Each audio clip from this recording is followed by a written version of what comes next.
What's up, everybody? This is Safe Place with Titus Glenn, and I want to welcome you to this episode because we are in for a treat. Now, listen, I got the one and only, Madam Secretary. Madam Secretary, how you doing? I'm doing well. Come on, lashes. For the introduction. Listen, I wish y'all could see them lashes. I would take one of these phones off and just do a little zoom, don't but come too close. Stay right where you.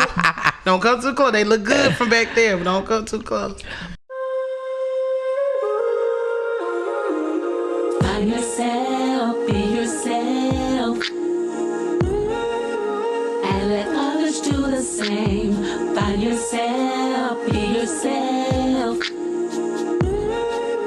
and let others do the same. Find yourself, be yourself, and let others do the same. Find yourself, be yourself, and let others do the same. But listen, y'all, I brought my friend on this podcast because, you know, if you've watched the first episode already of Safe Place, I make mention about two incredible people that allowed me to know that we all need a safe place. Wow. Okay. And this is one of them incredible people, one of these phenomenal people. Keep it going. Listen. I'm getting a little weepy in this safe place. Yeah. Because the level. Why am I getting a little teary? Come on. The level of vulnerability that I have been able to be okay with friends like Madam Secretary and Takara, you know, has been why my heart has been like, okay, we got to have conversations. Exactly. Because there's so many people that are not able to tell their story, or they're ashamed of their story and the things that they have walked through. Yeah. And this is literally what that is. Let's have these conversations. Right. Let's talk about, outside of, you know, my norm of music, I have become so aware of who I am that I'm literally like an onion. There's layers. So many layers. So I want to just open up this podcast. You know, I know I've already talked about what I want to kind of get into, but I kind of want to start with your story, where you come from, the things that have made who you are, made up who you are, and just kind of give the people like a snapshot as to some of your journey. Okay. So I'm Madam Secretary. Madam Secretary actually came by joining a group of songwriters, amazing group of songwriters, and really just jumping out there. I'd never really written a song before, but there was music always playing in my dreams, like that elevator music that would play in the elevator. It was when I would go to sleep, it would play in my dreams. And I think I asked myself so many times, like, what do I do with that? Why is this music playing? And so when I heard about the songwriting class, I was encouraging, which I am an encourager. So I said, go Titus, do it. And I think I just showed up to support him. Didn't know that that's where Madam Secretary would be born. For sure. And I'm going to say born because Madam Secretary is unapologetically healed. I'm going to say that. I love that. Unapologetically healed. Come on, say it one more time for the audience. Unapologetically healed. Absolutely. Okay. And the reason why there's no sorry to say about this healing is because when you begin to write songs, or when we begin to write songs, these songs, I didn't know, would open me up to an emotional roller coaster that I didn't sign up for. I didn't sign up. I signed up to write a few jingles some lullabies. But when you begin to think about why you're saying what you're saying, then you begin to pull from a place of emotions and feelings. And little did I know that I had to go back down memory lane to come forward into really not bleeding on people Listen. in the music, but trying to bless people through my healing. And the only way to do that was a doorway, and that doorway was ultimate healing and becoming emotionally mature to say, Absolutely. this is where I am, no matter who cares, no matter who likes me, and no matter who walks away. Because a lot of times I think I wasn't okay with healing because I wanted to hold on to certain people. Absolutely. In my life. So that's a little snapshot. You said a little snapshot. I That's did. A little snippet. I did, because I think in order for people to really relate to you, they got to know some of your story. Yeah. You know, I don't want to make this necessarily a religious podcast, but I'm reminded of when Jesus came from the grave, and they were like, I believe it was Thomas. It was like, are you really real? And he said, come touch me. Come feel who I am. And that's why I tend to lead, or I feel like people tend to lead, like, who are you? Yeah. So that they can find a connecting piece. Exactly. Okay. Yeah. And I think you said connecting piece, and it just brought me to the biggest time that I've had in my life where I was vulnerable was when someone else let their guards down and they told me their testimony, and it was literally a doorway for me to start to be like, oh, this is a safe space. This is I can now open up as well, because I think with me and Titus, and I guess he'll get into it more later on in the season, but me and Titus' connection happened because he literally said to me, and he says it often so that I'm made aware of what's going on. He said, I don't know why I'm able to talk to you, but when I talk to you, I'm able to be 100% genuine. Absolutely. And most of the time when he goes there, he just knows that, like on QT or like the fire station, they have this sign that says safe place, and that means you are safe here. And I guess I had this sign on me because every time we would link up, come on, just sign, would pour out. And so I think it was ready. And I think the more that you poured out, I was able to really dig deep, and I was ready. And the timeline just lined up. And I think that's what it is. When you're ready to find that safe place, things just start to align. You know, you have to be, before we move on, I believe you have to be so free. Almost like to the point of, you know, if not free, desperate. I was going to say. Right, because if it's not free, it's a desperation of your inner man, your inner being crying out for help. And I believe that God connected us in a way to say, you know what, this is a place to actually be okay. It's almost if we would tell it, right, I think outside looking in, it would be like, y'all lying. That ain't how it happened, right? It happened just like that for me. It was an organic friendship. And again, I was very supportive because I believed in his ministry and what he was doing. And I'm like, I don't know about nobody else, but I need you to do what you need to do because I'm ready to do what I need to do, but I need you to say yes first. Because once you say yes, I just seen that I was next. It was like, if he's gonna heal you, he's gonna heal me too. And I think walking through your journey reminded me of a place where I started to walk, and I was walking blindly. See, I didn't have a friend. This is why this is so important, because I was listening to those that follow Larry Reed. I was listening to something that he said. He said that you are so vital. I don't know who's watching this right now, but I want you to know that you are so vital, and somebody's literally depending on your life. Yeah. To come out, to come up, to be pulled through. Even if they don't say anything, you know. We don't know that. We don't, right. I imagine if God was to tell us, you're going to deal with this, and this, and these are who you're going to help, you would look at God and turn and say, no, God, I know that they're your children, but they mean nothing to me for me to be able to go through this. You died for all of our sins, but I didn't sign up to go through anything for anyone else's struggle. But on this side of healing, I know that God's okay with it. Like he signed off on my pain, and that, oh my goodness, when you go to that side of healing, when you begin to understand, I know some people say, I want to be angry with God. I knew when I understood that everything I've been through, he signed off, I knew I couldn't be angry because I knew the price of my sins. Right. I knew I had done some of that hurt, right? Some of that pain. And so in that, there's a stillness. Absolutely. There's a correction.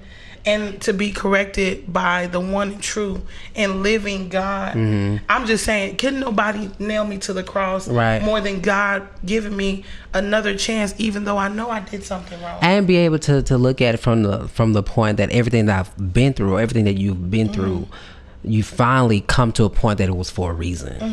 And you can no longer, I'll speak for me, and I'll probably continue to talk on this as more episodes roll out.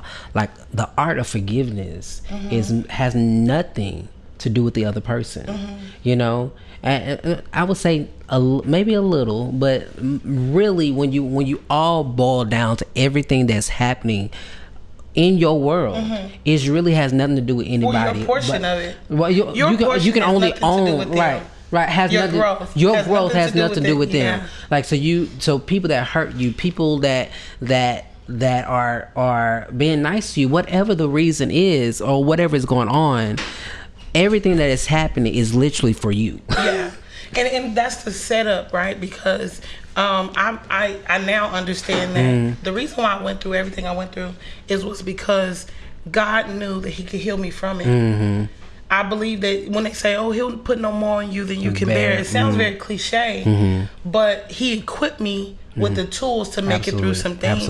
And I'm gonna give you guys an exclusive. I hadn't even told you this. Okay. This past Sunday, I went to church after my event. I had a nice event, women's empowerment. Right? Come on, y'all tune in. Watch out for me. For sure. I had a women's empowerment brunch, and it was an amazing thing. And so I went through a lot that week. But that morning, I began to worship. And even though I was still going through some things, I began to worship. And I said, God, whoever I'm worshiping for, I'm going to give you my best for them, right? So I began to worship, and I began to pray. And I got up and got dressed. And we began with the event. But little did I know the next day. See, I worshiped for someone else, but the worship came through because the next day, my molester walked into the church I walked into. Yes. Wow. And I think something inside of me, see, God had already dealt with me in the dream. Oh, man. And He had walked heavy. up to me. Yeah. And in the dream, He walked up to me and He told me He was so sorry. Now, I never needed a sorry. I know some people say, "Oh, if you could just say sorry, I'll be okay." I never needed that. Okay. Because to me, it was deeper than that. I needed a genuine apology. I needed a genuine forgiveness. You wanted them to be accountable, or to know that they take the ability for what you did. Absolutely. So in the dream, God allowed that to happen, where He said, "I did something to you, and it wasn't okay. So please forgive me." And when I woke up from the dream, I was almost in shock that this had happened, and maybe even that God had chosen me to do it this way, without ever speaking to that person. But ultimate healing, I think, has a confirmation. For sure. So when He walked into the doors of the church, everything inside of me wanted to have a T.D. Jakes Woman Thou Art Loose moment, where she goes up to the church and she has the gun. But that's not what I felt. I felt calm. Really? I didn't feel a sting. I didn't feel resentment. I didn't feel malice. Okay.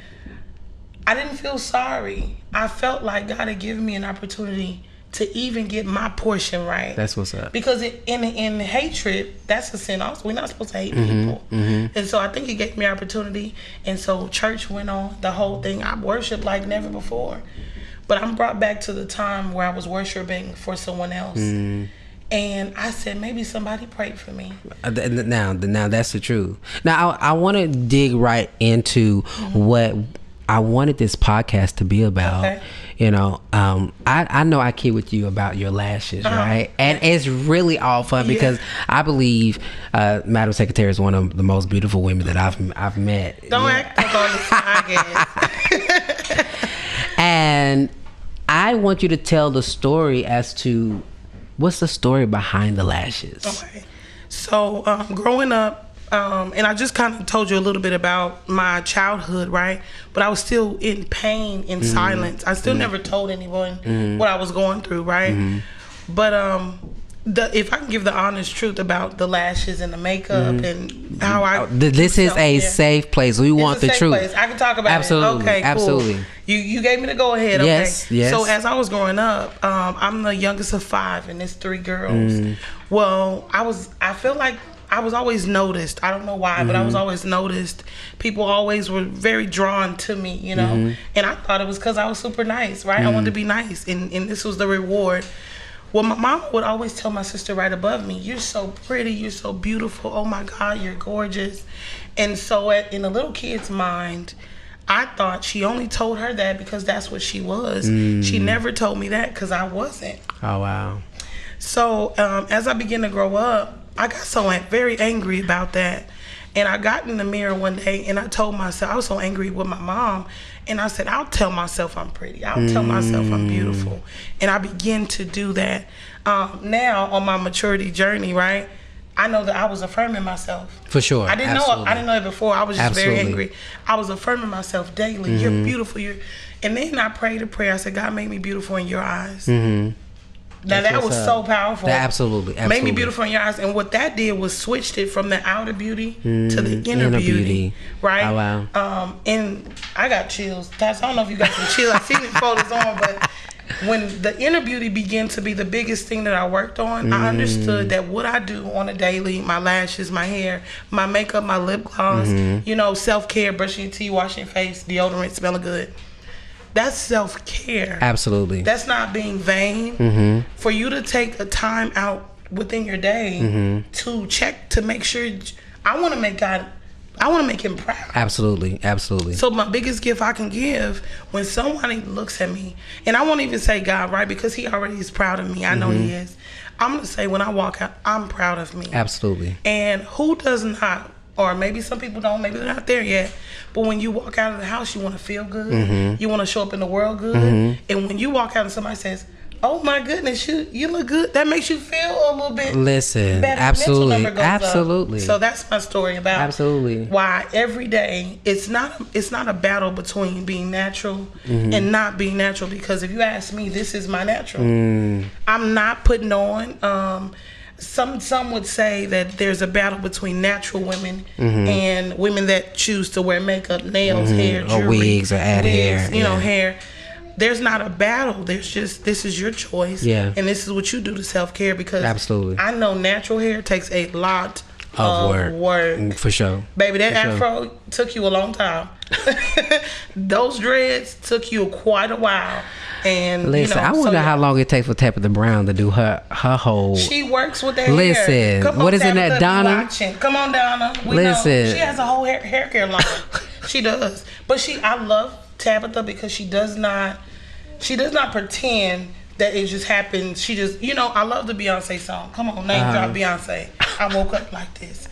But sometimes. And even Mary J. Blige, she has a song that's called Good Morning Gorgeous. And in the song she says, not with hair and makeup. She says, just when I wake up. Right. I think it's an individual journey. If I could be honest, it's an individual journey. I mean, you're speaking nothing but the truth, because I feel like in this place that we are creating, this safe place, that people that don't have a safe place don't really know how to go within. Right? And so when you are being bombarded by life, you make it about everybody else. Right? You have the reflectors on, but you don't want to see it. You're literally the blinders in there. And you're still, I think, I'll say this because I'm glad you let me use this time. Oh my goodness. There's some times where people think I'm pretending. My personality. That's what we're trying to get. Facade. Yeah, like it's not the real you. This is can't not be the real Madam Secretary. And then so initially the meetup, right? The meet and greet is, hey, how you doing? Oh my goodness, you're so dope. You got a lot going on. How do you do it in a day? Right? I'm a volleyball coach at the YMCA. I do a lot, right? But they think that all of that, when I go to sleep, is gonna turn off. But they never. I don't turn off. I have learned to be okay with me. I think I learned. I'll be honest. I think I learned at 25 years old. Really? At 25 years old, I began to understand that friends were just people that were gonna be there for that season. And as you grow, they may grow in a different direction, like a tree. For sure. That doesn't mean that we're not a tree. That just means you're in a different. And I'm okay. And I had to be okay with that. And so, at 25 years old, I started to tell me, you know what? 25 years I've been with me. And I asked myself that question: are you okay with that? Listen. And I think that you're just kind of really allowing this podcast safe place to unfold. And if I keep on saying safe place, because I'm literally wanting to create this place of being safe, because I feel like that's what the story is behind your lashes. Like, you feel safe when you dress up. You feel safe when you put yourself together, and there's no, oh my goodness, what people gonna think about me. No, I love me. And before I found my safe place, I feel like I didn't know. I feel like there was let me finish that thought. I didn't know I wasn't safe. Okay. Right? And I didn't really realize that I wasn't safe until you were okay with the mask. I was, that's what I'm trying to get to. There's so many people, and I was there. I feel like I'm raising my hand in church. I was there wearing the mask, and I didn't even know I had a mask. Right. Well, the mask became the original, right? And the original became the facade. Listen, and I'm in the season of my life, and I may have already said this already because we're pre-recording some of this stuff, but I think I've shared this with you in our conversation. If I can't be me, around other people, for sure. I don't want to be around you. And that's the thing. You kind of touched on it a little bit. I say even now, if I can't be me with you, listen, I don't want to be with you. Absolutely. Whether that's friendship, familyship, relationship, selfship. Absolutely. If I can't be if I got a lot of me, then I need to go back into my bunker, right? I just think it's okay. Come on, the bunker box. Come on, go ahead and promote. Listen, the bunker box. I have to go back into my bunker and sit with myself a little while. Absolutely. And meditate, because when I come out, I need, whether it's my body shape, or whether it's my, like I told Titus today, and we'll touch on it really quick. I said, Titus, well, I don't know if I really want to do the podcast, because my voice, to me, when I hear it, sounds so raspy. But it actually sounds fine right now. Well, to me, I still hear it. To me, I still hear that there is a rasp, but maybe this is just the season that I'm in, where I talk, and this is what everybody's gonna get, because it hasn't changed. Yeah. And maybe my body's changing, because I'm 35 now. And come on, tell your age. I'm 35 too. Am I going through a puberty? I don't know. Maybe puberty? I don't know. Puberty at 35? Yes, I'm just saying. Something. Dead. Body's changing, voices changing, attitude is changing. You're going through changes. It's literally when we are evolving as such, we have to keep in mind that we're going to go through changes. We're going to go through those. I think I just got used to 30 to the 35. I just got my 34. I was like, all right, you just turned 35. You just turned 35 2 days ago. Well, how many days ago? 2 days ago. I know it's 2 days ago. Okay, happy birthday to me. Listen, I just turned 35, and I'm already starting to, because I asked this question. I think you were there. I'm not sure, but I said, what's the change? Right. Is it 25 to 35 where you begin to question your friendships, and then 35 to 45 where you begin to question your own personal relationship? Like, these times, everybody change every 5 years, right? For sure. So what is that change like? Does that, because some people in relationship, you notice that they be like, you didn't used to do that, right? And I think that's the part of being able to be yourself with somebody that's okay with you evolving into something else, right? Because here's the thing: the core of who you are remains the same. Yeah. Right. The essence. The essence of who you are remains the same. But if you're not in connection with somebody that's like, you know what, you're evolving, and I respect the way that you are evolving, and I'ma still love you through it, even if we're not together. Even if we're not together. You know what I'm saying? Yeah. Friends, romantically, or what that is. But you know what I love about the space of allowing people that you love and know to grow is that you get to see those different monumental changes. For sure. If you think about us and our relationship, we went from doing a Zoom song, class on Monday, which, the only people that seen us was the people that were on the Zoom, right? Right. And then we went from there to an actual podcast, right? And then we went from a podcast to maybe taking a sabbatical and trying to figure some things out. But I think each level we grew. Absolutely. And we could only grow out of our shoes unless we take them off. And when you are in line with who you are, when you are connected in the right season, you literally evolve and bring that back into the space. You know what I mean? Yeah. Now I'm learning, if anything, like people have said, some people are meant to stay, some people are meant to go in a different direction. At the end of the day, it is all okay. But are you okay with me moving on and doing something different? I think that's the place to where I'm growing and have grown. Yeah, because here's what true love is. True love is I can love you enough to allow you to be yourself and me not be offended by what's taking place. Okay. Well, I'll say it in this space too, because I really love what you're saying. As we shift to another camera, how y'all doing? We want to say hi to everybody. So as we continue to move forward, at the end of the day, as you leave for your growth, but you didn't necessarily leave me. You didn't stop. Right. You needed that time to be with other people. I know I've created other relationships. But our relationship didn't. It didn't. It may have changed, right? It changed, but I think it's more so we were both evolving. We were both starting to do different things. So we needed to. Absolutely. I think the growth now, they say your network is your net worth. Absolutely. Well, if you stay within one network, right? If you think about cell phones, right? And I'm with T-Mobile, don't get on me, okay?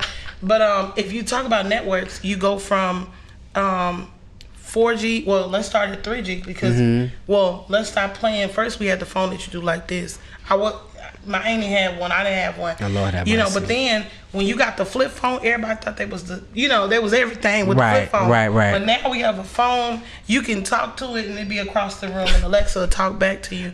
But that was the evolution. Absolutely. If we were so comfortable and content with we don't even have payphones anymore. Listen. I don't know if anybody knows, but payphones back in the day used to be able to go put a quarter in. Do, call the operator, tell them who you want to talk to, and they dial the number for you, right?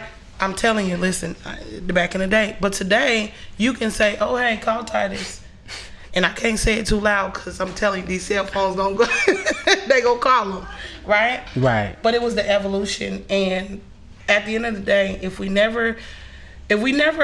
ready for change will happen. It's inevitable, right? Right. Seasons change, people change. But if we are not ready for change, we don't accept change, we're just going to get left. Listen, and that's the thing. If you can't embrace change, and not just with people, but within yourself. And I feel like we are in a season of people changing. Come on, talk about it. Especially when it comes to looking for something more outside of the four walls of church. Yeah. People are changing, but you still got people that still have old mindsets. Well, we say church, right? But if we really dig deep and we really want to be honest, that's the sanctuary. Listen. Because we're supposed to be the church. Right. So if you think about the four walls, I know I got a lot of walls inside of me because I have different dimensions about who I am. But when you think about the church, right, we say, oh, we have church hurt. No, we have people hurt, right? Because people hurt people. Absolutely. Hurt people. Not church buildings hurt church buildings. Right. Right? So if we could just really just phone down into it, is that we've been through a lot. And sometimes it's because we're hurting people because we're growing. We've outgrown some things. Absolutely. And instead of like if we think about, I don't know what show this is, but I'm just saying, if we think about what our parents taught us versus what we've learned ourselves. Absolutely. Now their generation will tell us what we've learned is wrong. But see, their generation before them told them they were wrong. Right. And so absolutely. you would think that the next generation would say, oh, okay, let me give a little bit more grace. But each generation, even in the Bible, says they're weaker, but they're wiser. I get tired way before my mom does. But there's some things that I'm a little bit quicker on. Absolutely. Right? I can see boom, boom, boom, boom, boom. I think it's mentally, technology has caused us to advance in a way that we know more information. There's things that we dive into. Google hey, quicker, Google. right? That technology has really caught us up to know that, we can go see if something is true or not just in a matter of seconds. Exactly. So, but I just want to thank you for coming on this podcast and this is just the first. I'm gonna have to bring you back so we can. I love the set. I love the cameras, switching up on cameras. Oh my God! You just telling the whole story, huh? No, I'm just saying. Listen, at the end of the day, evolution, right? Evolution. I talk about iRobot and how he went to his grandmother's house. For sure. His grandmother had a robot. He was still stuck in the past. Sometimes it's okay. It's okay to go ahead and grow. Absolutely. And you know what? I want you to be okay with my growth. Absolutely. And I want to support you, and you support me. And that doesn't mean you leave me, right? Because make new friends, keep the old ones. Right.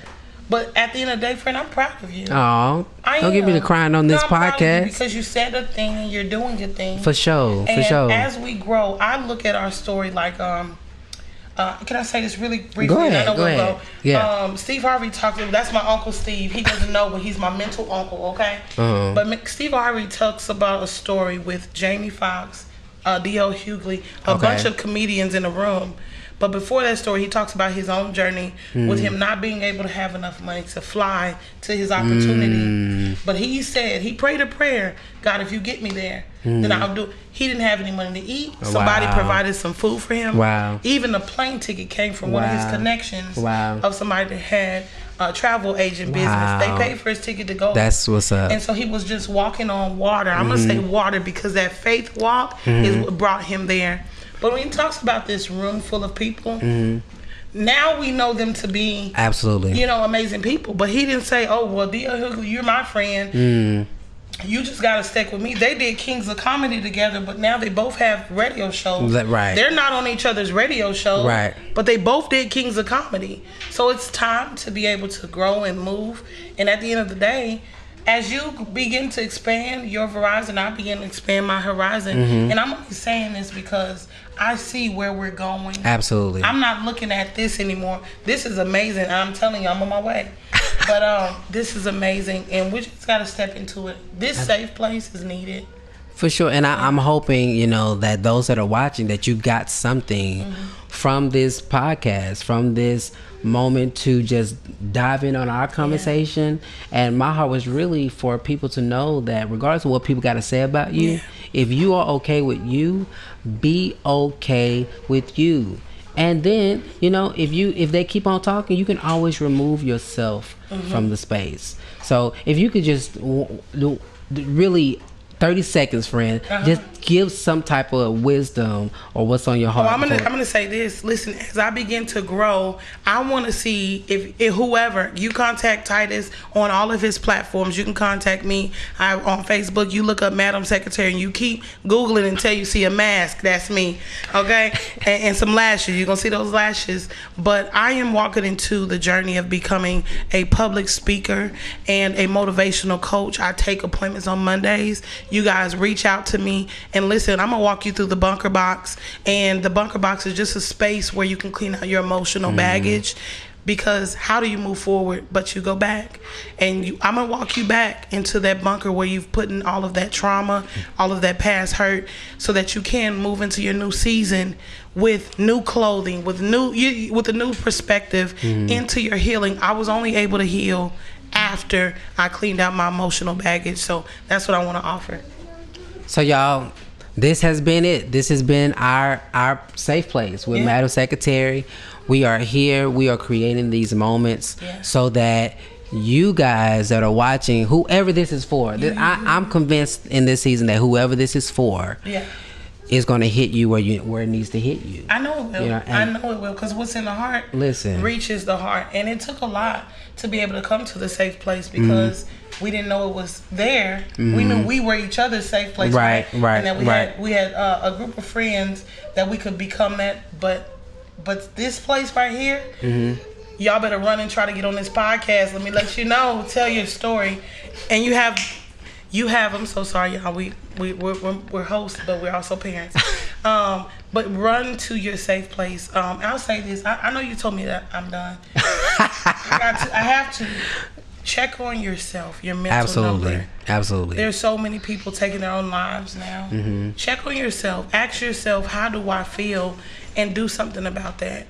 I'll be done with that because that's the biggest thing. Check on yourself. They say check on your strong friend. Absolutely. But I'm going to say this. I want to make a new hashtag check on yourself. For sure. Figure out where you are and then figure out what you need to do about it. And then let's do some actions. Faith without works is dead. Don't die on me, friend. So y'all, there we have. We gonna really wrap it up. I want you to go ahead and give your. Did you give your handles? I gave us some of them, but you guys can find me, especially on Instagram, Madam Secretary. Just keep searching until you see that picture, Madam Secretary on Instagram, Madam Secretary on Facebook. And if you really a connoisseur of words, Facebook wouldn't let me change my name. 23 Foodcation Queen. Please spell out the 2 and the 3. 23 Foodcation Queen. Or go on YouTube. I'm on there too. And you can find me. But if you need to, reach out to me and don't stop until you do. And I'm going to help you get to where you need to. With God's grace. That's what's up. So y'all, that is our episode. I want you, if you want to be a part of this safe place community, go find me on Facebook. You can, as well as, what am I saying? Fumbling over words. That's because you're so excited. I know, right? You're just so excited. You can find Safe Place with Titus Glenn on Facebook, and you can send an invitation to come be a part of the community where I'm developing the community. We are developing the community where I'm putting questions in there, checking on your mental space. I'm going to be releasing other things because my heart is literally to grow a community that we can talk about any and everything with no judgment. This is not a fight zone. This is I need to get this off my chest, or I discovered this. What y'all think about this? And so y'all go check out Safe Place with Titus Glenn on Facebook. You can also find Titus Glenn Official on TikTok, as well as just Titus Glenn on Instagram. So y'all, this is the episode of Safe Place. Yes. We hope to see you guys next time. He got all his teeth, y'all. He got all his teeth. I got mine. Find yourself, be yourself, and let others do the same. Find yourself, be yourself, and let others do the same. Find yourself, be yourself, and let others do the same. Find yourself, be yourself, and let others do the same.